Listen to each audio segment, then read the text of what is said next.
యోహాను సువార్త 14వ అధ్యాయం 1వ వచనం. మీ హృదయములను కలవరపడనీయుడి, దేవుని యందు విశ్వాసం ఉంచుతున్నారు, నా యందును విశ్వాసం ఉంచుడి. ఇక్కడ మీ హృదయంలో కలవరపడనీయుడి అని యేసు ప్రభువే స్వయం చెప్తున్నాడు. కలవరం ప్రతి మనిషికి ఆయన లోకం నుండి వెళ్ళిపోవలసి వచ్చిందని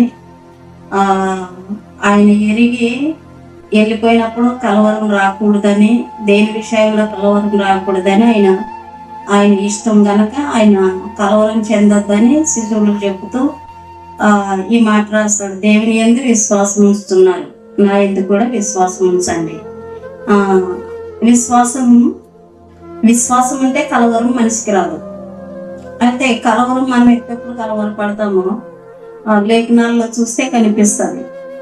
ఐగుప్తు నుండి ఇశ్రాయేల్ ప్రజలు బయటకు వచ్చినప్పుడు సముద్రము 2 పాయలయ్యి 6 నేల మీద ఇశ్రాయేల్ ప్రజలు వెళ్ళినప్పుడు ఐగుప్తీయులకు కలవరం వచ్చింది. అక్కడ నిర్గమకాండము 14వ అధ్యాయము 24వ వచనంలో చూస్తే ఐగుప్తీయులు యొక్క అధిపతులు కలవరం చెందినట్లుగా మనం చూస్తున్నాము. ఎప్పుడు కలవరం వస్తుంది అంటే దేవునికి దూరంగా ఉన్నప్పుడు కలవరం వస్తుంది. ఎప్పుడైతే దేవునికి మనం దగ్గరగా ఉన్నామో దేవుని మీద మనకు నమ్మకం అనేది ఏర్పడుతుంది. అయితే వారికి దేవుడి మీద వారికి నమ్మకం లేదు కాబట్టి వారు కలవరము చెందారు. కాబట్టి అలాంటి కలవరం మీకు రాకూడదని ఆయన కలవరపడొద్దు అంటాడు.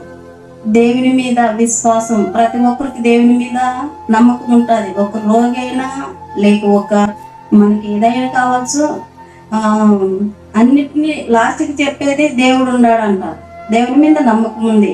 అయితే దేవుని మీద ఏ విధంగా నమ్మకం ఉంచారో నా మీద కూడా నమ్మకం ఉంచండి, విశ్వాసం ఉంచండి అంటాడు.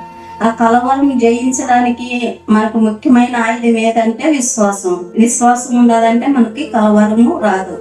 ఏ పరిస్థితుల్లోనైనా మనం కలవరపడితే మరి ఆ కలవరం పడినప్పుడు మనం బాగుపడలేము, బాగుండలేము. అయితే విశ్వాసంతో మనం ఉన్నప్పుడు ఆ కలవరాన్ని దేవుడు కొట్టివేసి మనకు సమాధానాన్ని దేవుడు అనుగ్రహిస్తాడని దేవుని యొక్క లేఖను బోధిస్తుంది. దేవుడు చిన్న లేఖను దీవించును గాక. ఆమేన్.